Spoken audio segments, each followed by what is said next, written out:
Good morning, America. Today we're going to be talking about two different cases out of two different jurisdictions. One is out of the South, and the other one is out of the Northeast. So I bet you guys can guess which one went our way and which one didn't go our way. So let's go ahead and jump into it.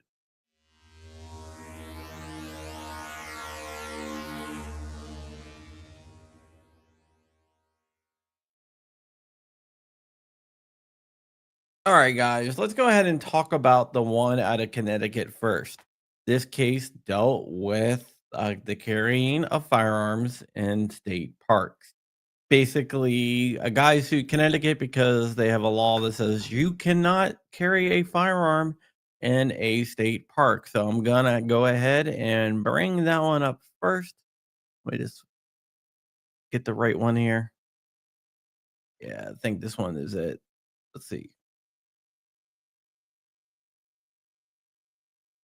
Oh, or is it? Oh, no, that's Alabama. We're gonna go to this one first. All right. Uh, blow this up a little bit. All right, guys. This deals with Nostri versus Dykes. Katie Dykes is is the commissioner of what's known as DEEP, which is the Department of Energy and Environmental Protection.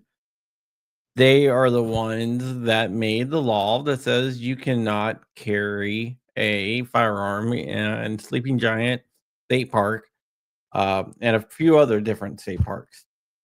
This challenge was a facial and as applied challenge. As we have talked about in the past, a facial challenge challenges the whole constitutionality of a law, where an as applied challenge is a little bit more narrow, and it's only as applied to the plaintiffs. So they tried to ask for both. I guess they wanted the facial challenge first, and if that didn't work, they were going to accept an as applied challenge. This is a motion for summary judgment, and basically, the too long didn't read is that it didn't work out our way. One of the reasons why it didn't work out our way is right here. The judge found, and this is a district court, a federal district court, the judge found there was no modern style parks around in 1791. So you're not going to be able to find any historical analogs because there wasn't any parks like that, according to the judge. There was public spaces and green spaces, such as Boston Commons that were gathered that was used for different gatherings, military, religious, grazing, everything like that. It wasn't anything like we use it for now. The first public parks, according to the judges, popped up around the 1850s, around the Civil War era. Now, whenever you see something around the Civil War era, you're gonna get kind of scared because usually they're gonna point to racist gun laws because of the Reconstruction era. Um, the basically the way a Bruin analysis works, and they use the Bruin analysis on this, is a two-step process. The first step is to look at the plain conduct of what the person is doing, the right to bear arms. The bearing arms is covered by the plain text of the Second Amendment, and the person that's suing is an American, at least 18 years of age. And we all know the people is at least Americans 18 years of age because that's the age of the majority in the country. Although it could be said that it applies to more people than just Americans that have reached the age of the majority in the country. So, um, uh, basically, they go through the judge right here goes through looking at the historic the traditions of firearms regulations in and the mid 1800s because, according to the judge, they couldn't use anything from the founding era. So the earliest example was an 1858 law where there was a park that banned firearms, which is definitely interesting. And then they go into the Yellowstone where they blocked firearms in 1871. And then there is another park law from 1936. So their real analogs was nothing from the founding eras, but they discounted that because they said that that there wasn't any parks in 1791, which I disagree with because there was tons of public land in 1791 that would be considered parks today, but they just weren't called parks. And none of those had restrictions on the carrying of firearms. But the judge didn't buy that because basically they said, uh, they're not similar enough to parks in today's use. So the judge basically ruled that the banning of firearms in parks is constitutional, which I totally disagree with. It's using a way to get around the law by saying we don't have to look at the founding era because we're not going to be able to find anything from the founding era. So I'm going to make an excuse to look at other eras to try to justify a ban. All right. So that was the bad one. Gonna go ahead and share the good one now.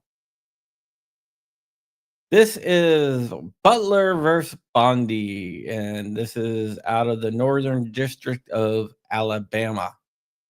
Yeah, it is definitely intellectually dishonest. This deals with the engaged in the business lawsuit. There is a bunch of different lawsuits going on dealing with this. Basically, what happened is Joe Biden wanted to get universal background checks. He was not able to get universal background checks, so he basically ordered the ATF to create a rule that would mean that in order to sell a firearm, you would need an FFL or go through an FFL. He changed the rule and made a new engaged in the business rule. If you make $1 on a gun, you need an FFL. If you sell a gun because you need to pay bills, you need an FFL.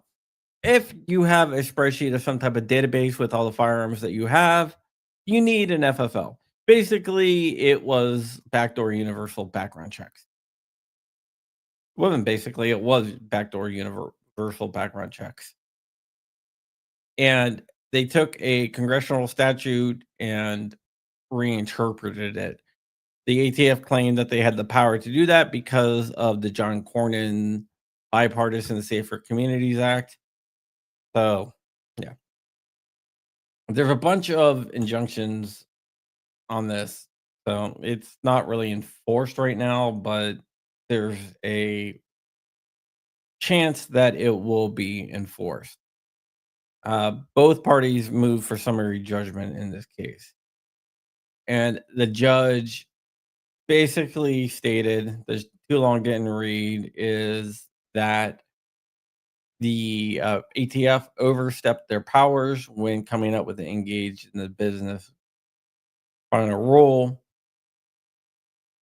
because of stuff like no minimum threshold. It just wasn't that clear.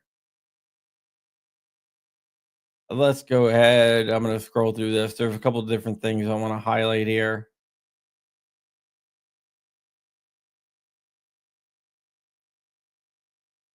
Right here. One of the things in the rule that was very concerning to me and other people is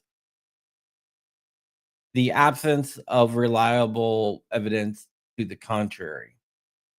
Basically, what the new rule said is that they were going to consider you guilty of being engaged in the business of selling firearms unless you can prove that you're not engaged in the business of firearms. Now, it's a rule, so it's not a law, but it's a de facto law because it has the force of the federal government behind it, and there is criminal penalties behind it if you violate the rule. So it's basically a de facto law, and they're accusing you of a de facto crime.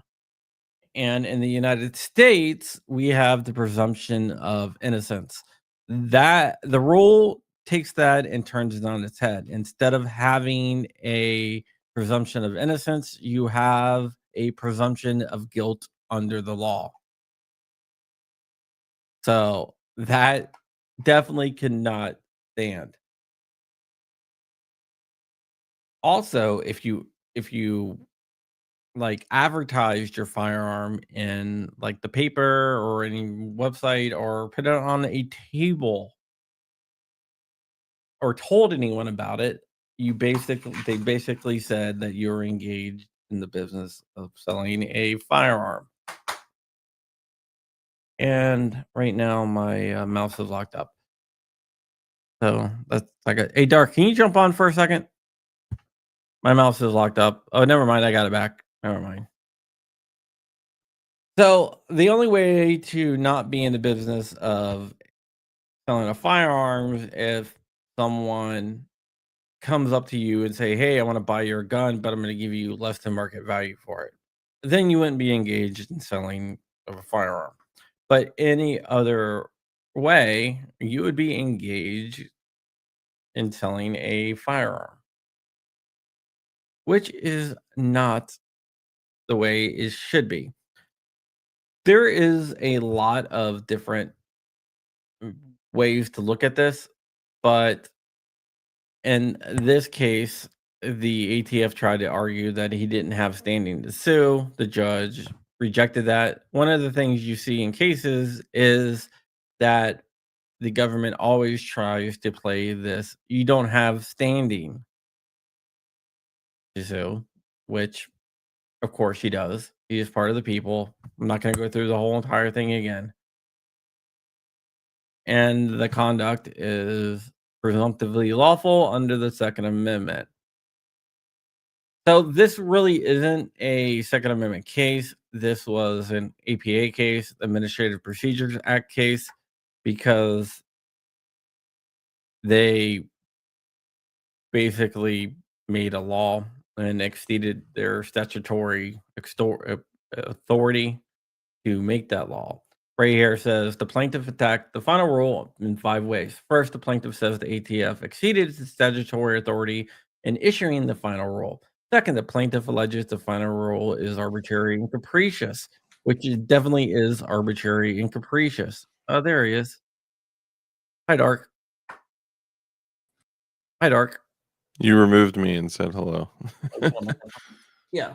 So the law What's is up, bud? arbitrary and capricious. What the arbitrary and capricious means is that it's very unclear and it's very vague, which Gay. is absurd, which has said the plaintiff assert the final rule is unconstitutionally vague.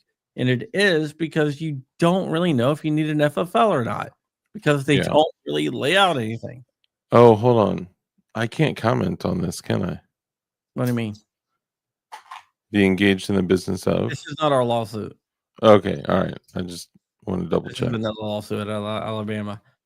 All right, all right. Fifth, the plaintiffs argue that the final rule violates the separation of power, non-delegation, and the take care clause of the U.S. Constitution. What that means in layman's terms is that Congress has the ability to make laws. That is their purview, and it's not up to the ATF. The ATF cannot make laws themselves. And this is a de facto law.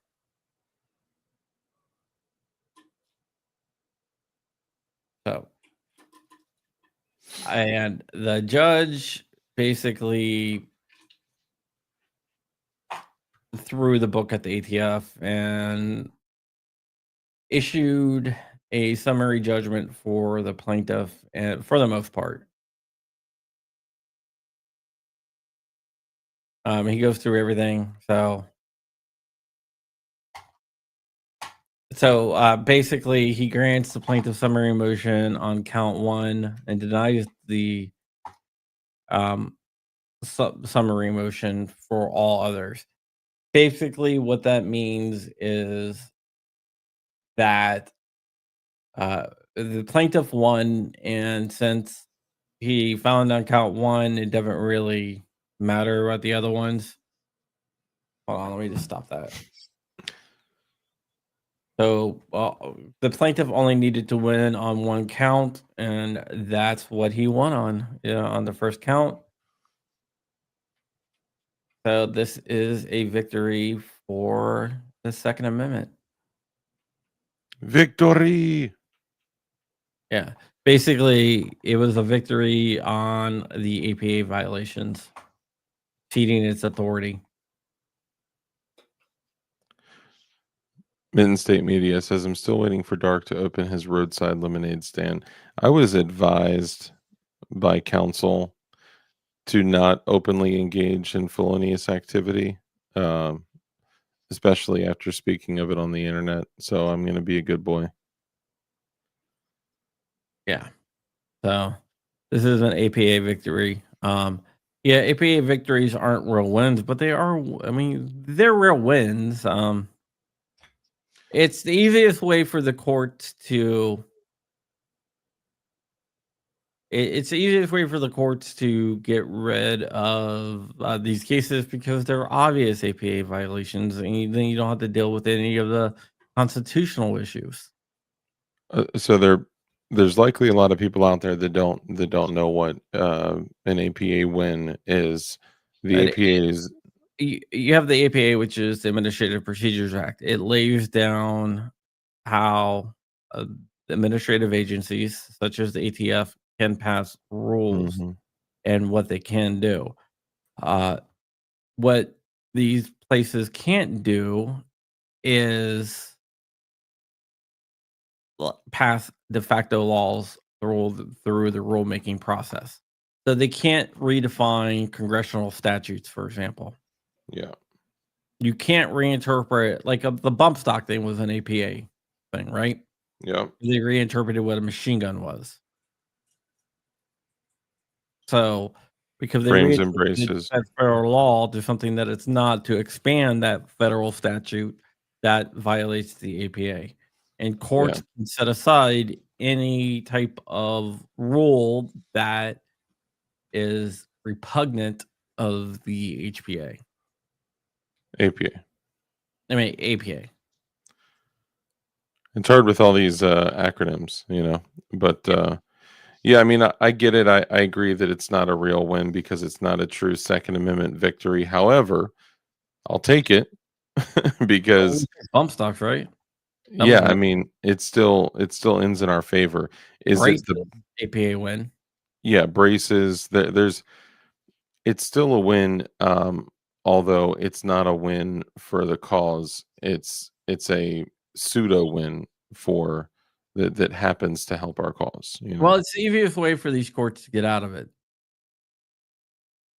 They know what they have to roll, but they don't wanna put their name out on the constitutionality a lot. Yeah, So they can use the APA to get rid of unconstitutional rules. facts. And that's what they do. Now, it's gonna be interesting to see if the DOJ and the ATF appeal this, because they can and go to the circuit court, but I'm not convinced that they will appeal it. Why do you say that?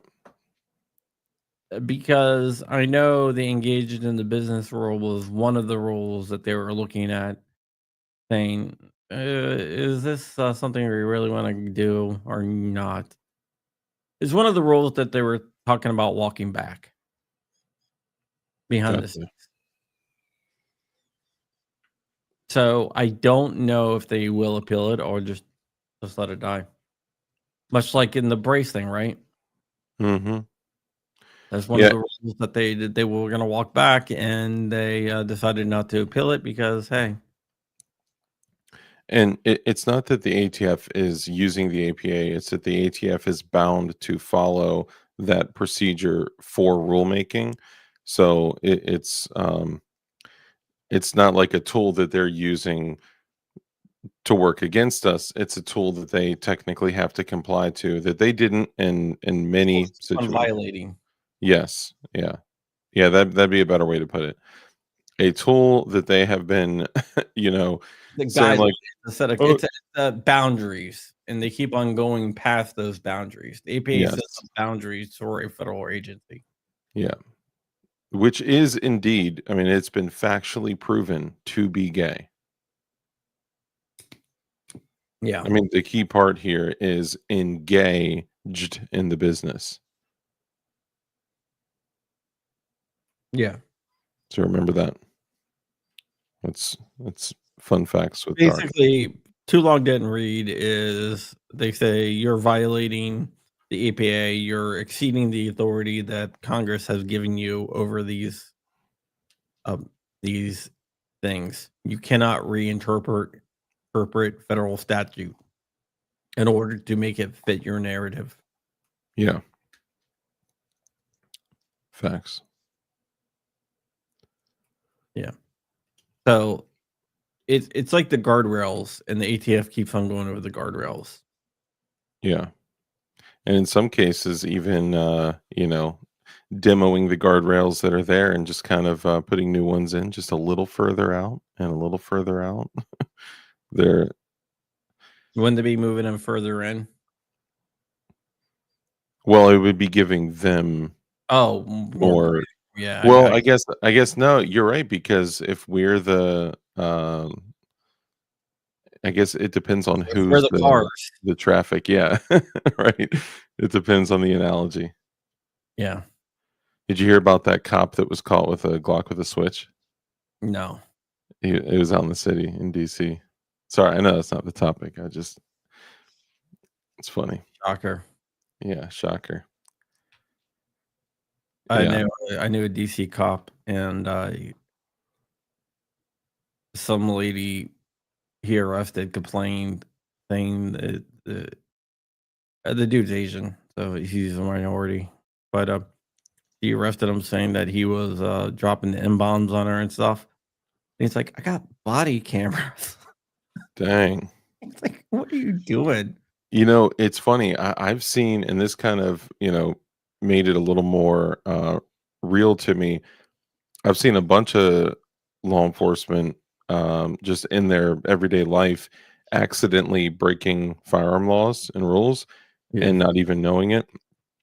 And see, it's different because most people that are here that are paying attention, that are, watching, rules and laws and regulations and all that stuff, they're more hip to what's going on and what most people are not paying close enough attention, or the firearm world is not big enough in their life that they, pay close enough attention. And when I started seeing there were police officers, which, sorry guys, were mostly idiots. Um, they were accidentally breaking rules and laws all the time. I hate to even say rules and laws, but it is what it is. And it definitely brought an awareness to me that, like, if law enforcement is accidentally breaking laws all the time, then surely, the people that are supposed to be enforcing this stuff, then surely individuals that spend way less time looking into this, studying stuff like this, looking at court cases and case precedents and, just the stuff that ATF had been changing constantly. Of course, people are going to err and make mistakes. And the rule of lenity is like gone. That doesn't exist anymore, barely.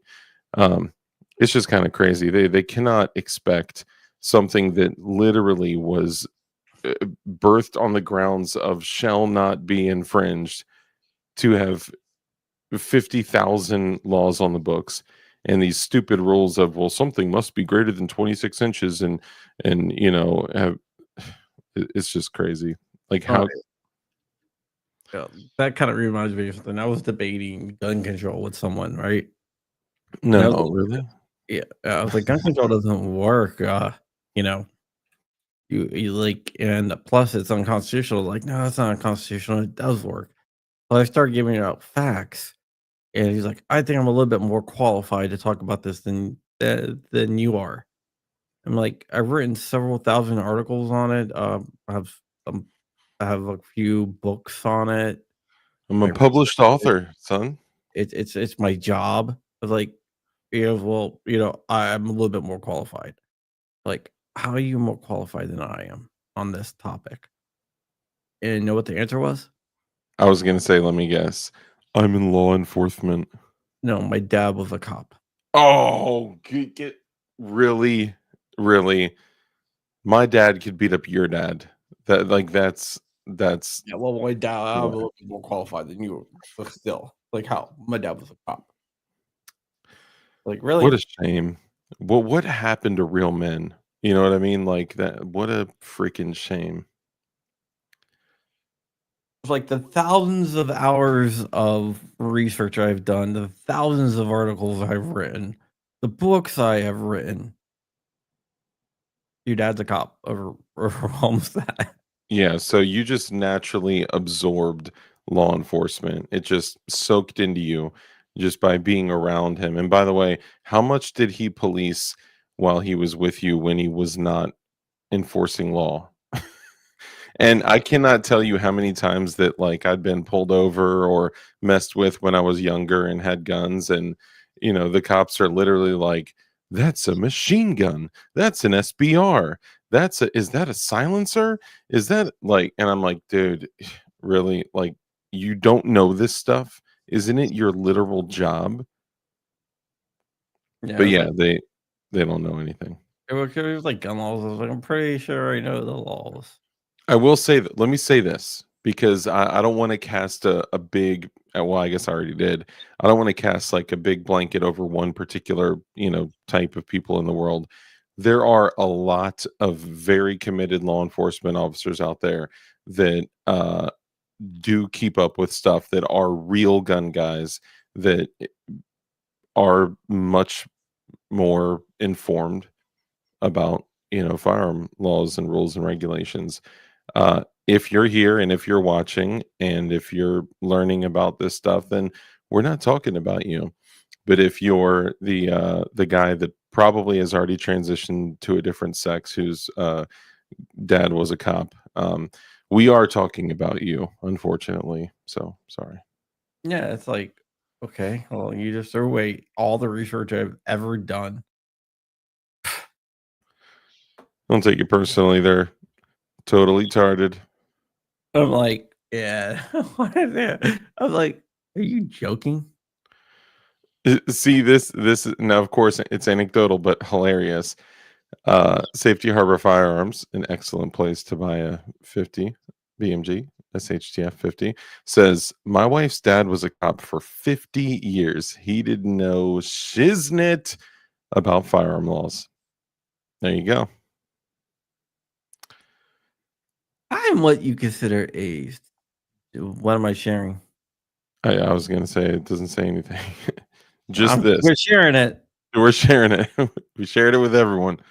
All right. Well, we're gonna get out of here. Thank you guys so much for watching it, and we will talk to you guys later. Bye. Later, guys.